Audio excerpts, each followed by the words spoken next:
right, joining us today on Pirate Radio Live, Cordell Woodland from 105.7 The Fan in Baltimore, covering the Orioles and the Ravens. Cordell, thanks for joining us today.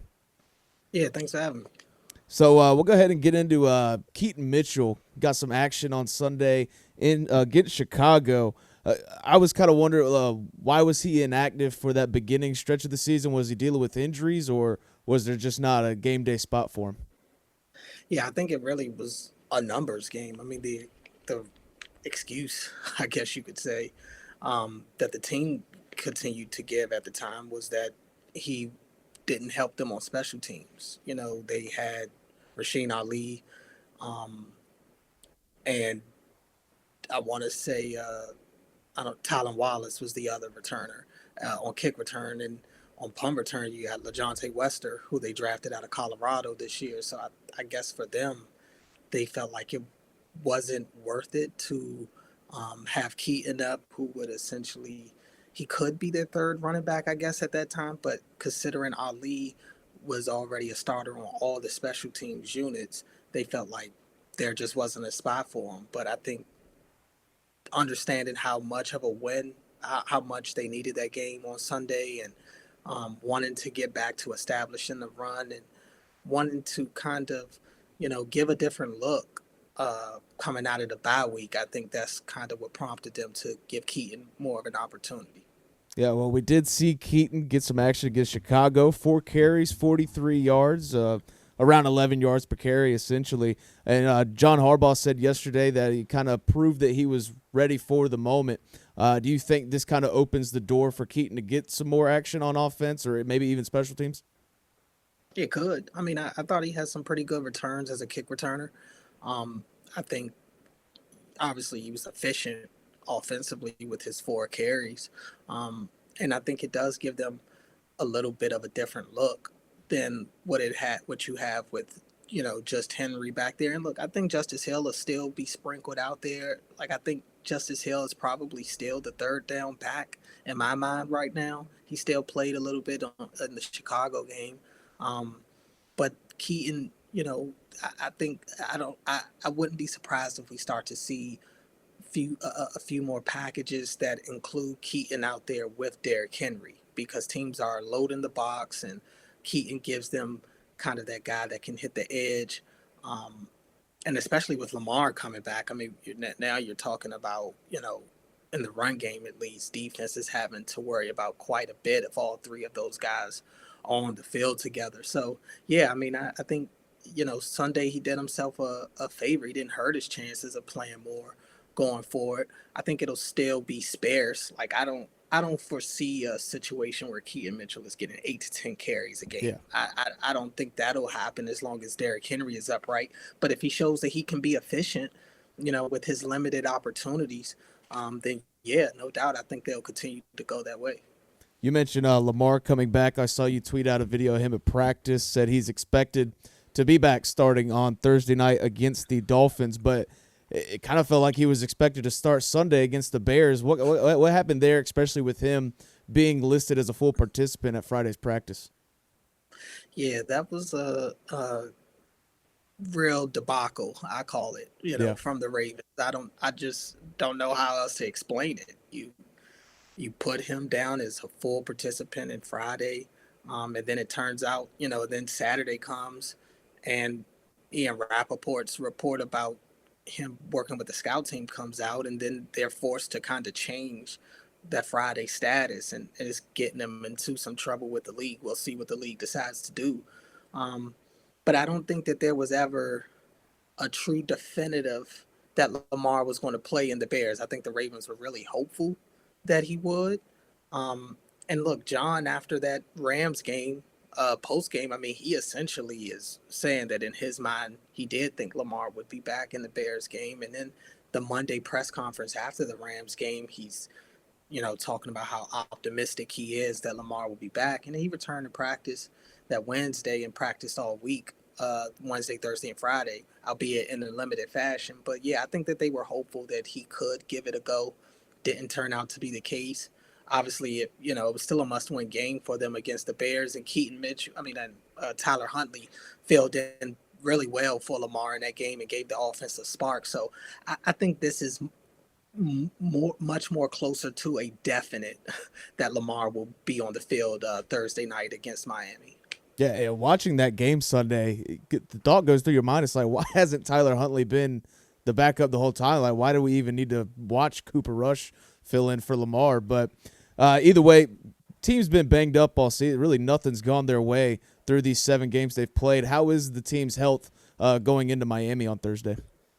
Yeah, I mean, at least today they had all 53 on the field, for practice. So that's as good as it gets right there. I mean, you're in the midst of a short week.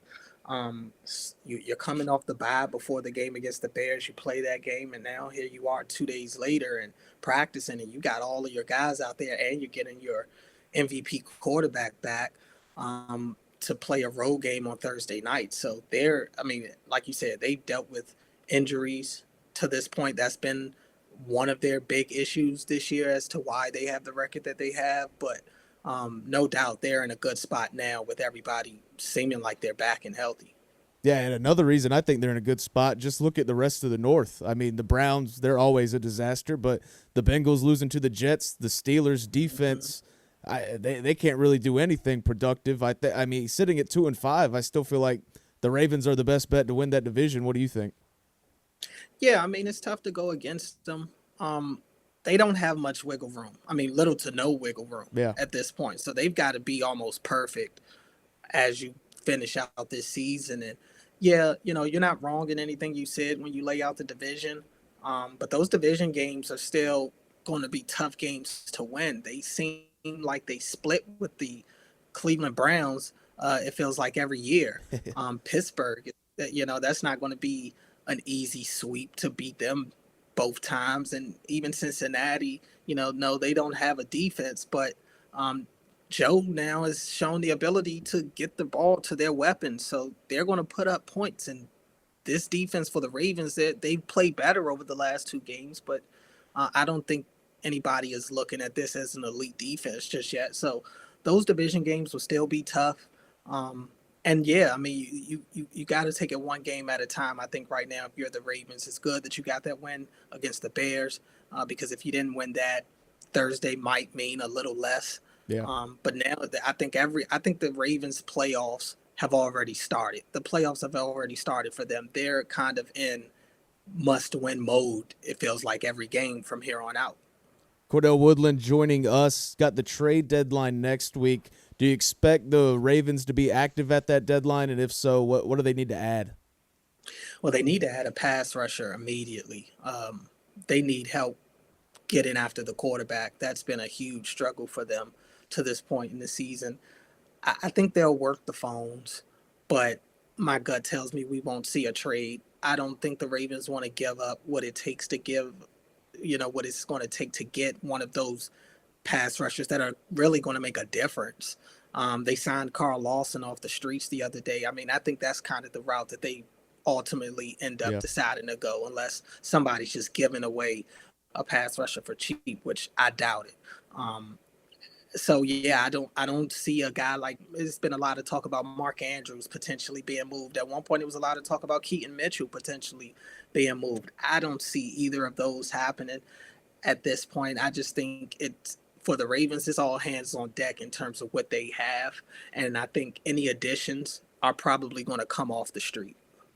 I was watching Pat McAfee right before I got on with you. It's just one of these silly topics, and it was like every coach in the AFC North is on the hot seat. And I guess you could make a case for all 4 of them, but with John Harbaugh, it's like this is obviously the worst season he's probably had in a very long time. If probably his first one with the Ravens. Do you get the feeling that there's even a slight chance that this could be his last year in Baltimore? I mean, it could be.